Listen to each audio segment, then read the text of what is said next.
할렐루야. 오늘도 주님의 크고 놀라우신 은혜와 평강이 여러분에게 함께 하시기를 간절히 축복합니다. 7월 22일 화요일, 오늘 우리에게 주시는 하나님의 말씀은 창세기 26장 1절로 16절입니다. 일찍이 아브라함 때 그 땅에 흉년이 든 적이 있는데 이삭 때에도 그 땅에 흉년이 들어서 이삭이 그랄의 블레셋 왕 아비멜렉에게로 갔다. 주님께서 이삭에게 나타나셔서 말씀하셨다. 이집트로 가지 말아라. 내가 너에게 살라고 한 이 땅에서 살아라. 네가 이 땅에서 살아야 내가 너를 보살피고 너에게 복을 주겠다. 이 모든 땅을 내가 너와 너의 자손에게 주겠다.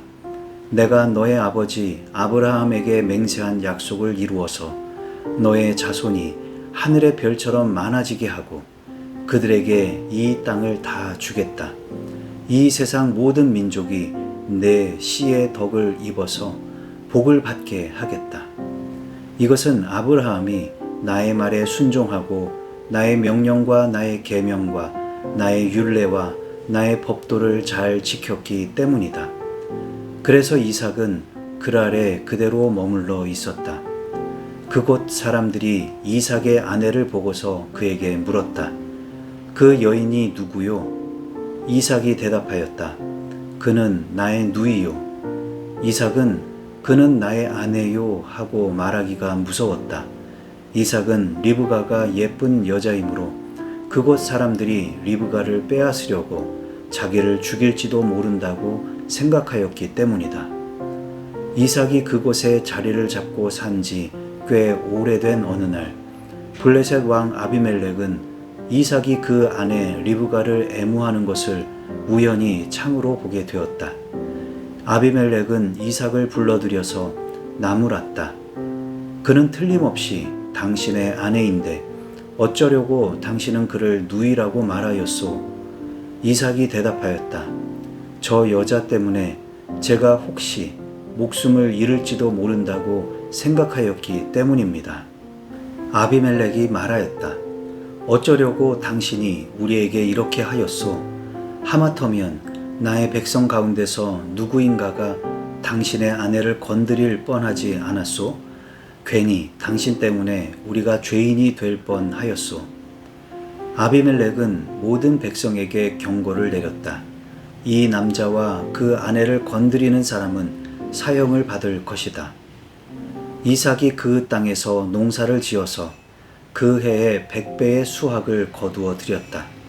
주님께서 그에게 복을 주셨기 때문이다.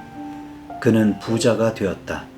재산이 점점 늘어서 아주 부유하게 되었다.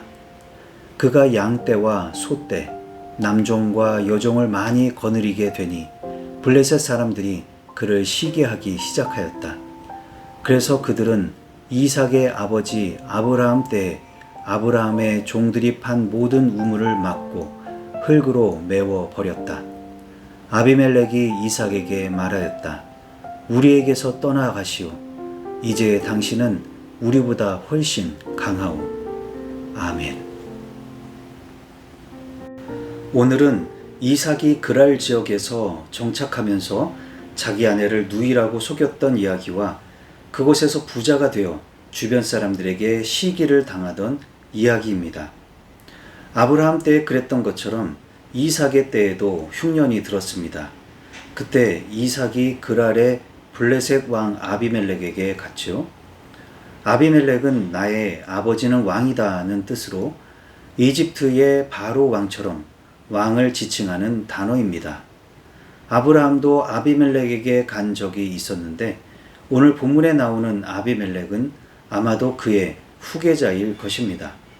이삭이 이렇게 그랄 지역에 정착하게 되었던 것은 하나님의 지시 때문이었습니다. 흉년이었기 때문에 더 크고 강한 이집트로 가는 것이 더 유리했겠지만 하나님은 이삭이 그랄 지역에서 살기를 원하셨습니다. 왜냐하면 그랄 지역이 속해 있는 이 가나안 땅은 하나님께서 아브라함의 자손에게 주리라고 약속하신 땅이었기 때문입니다. 한편 그랄 사람들이 이삭의 아내에 대해서 묻자 이삭은 자기의 누이라고 말합니다. 아브라함도 똑같은 일을 당하며 자기 아내를 누이라고 속였던 적이 있었죠.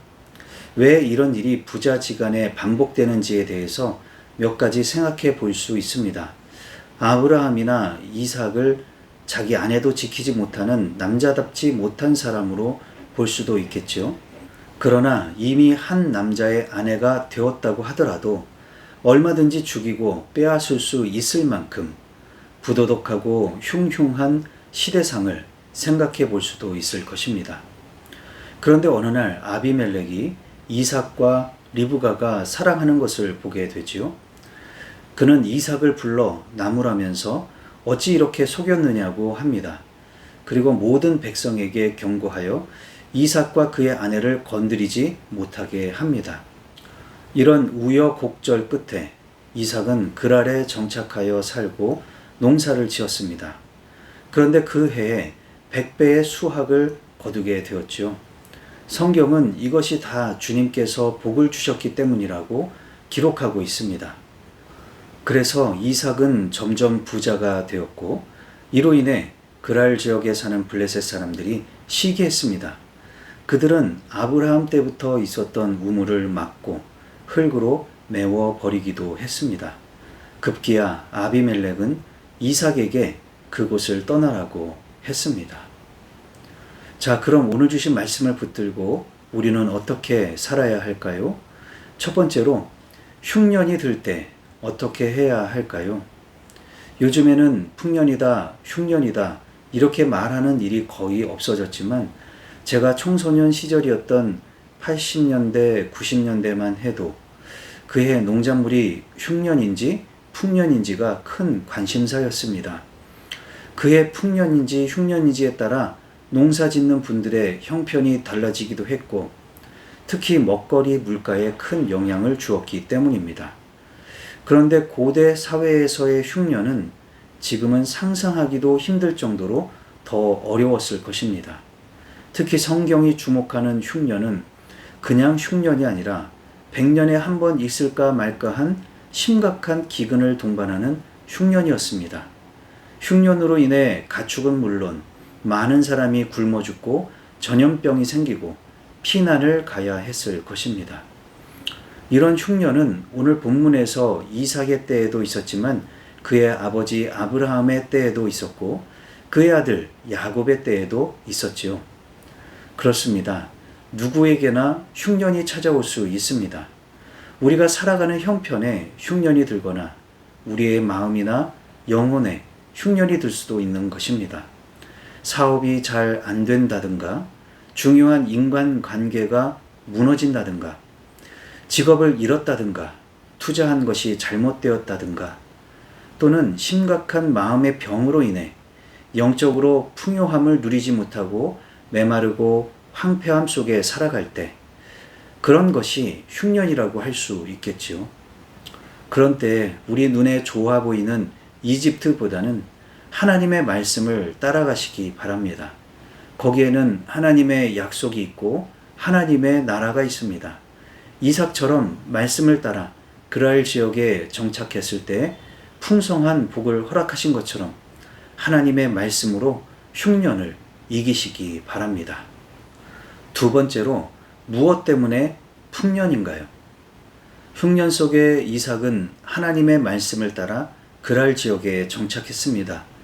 그리고 이삭은 그 땅에 농사를 지어서 그해 단 1년 만에 100배의 수확을 거두어 드렸습니다.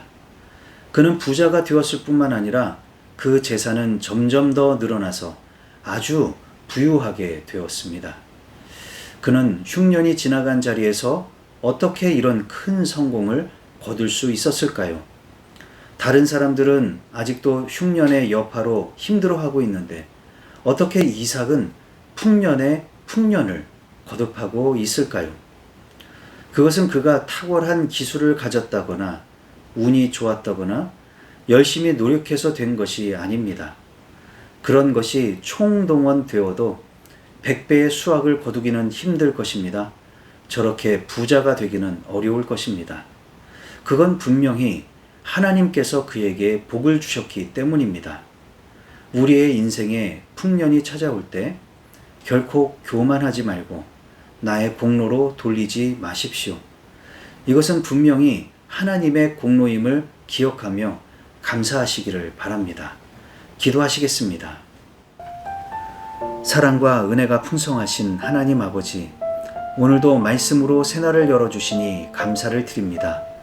흉년의 때가 찾아온다 해도 결코 낙심하지 않게 하시고 나의 소견에 좋은 대로 방법을 찾으려고 하지 않게 하옵소서. 오직 주님의 말씀을 따라 말씀 안에 거하게 하시고 약속을 쫓아가는 인생이 되게 하셔서 주님께서 예비하신 놀라운 은혜와 축복을 마음껏 누릴 수 있게 하여 주시옵소서.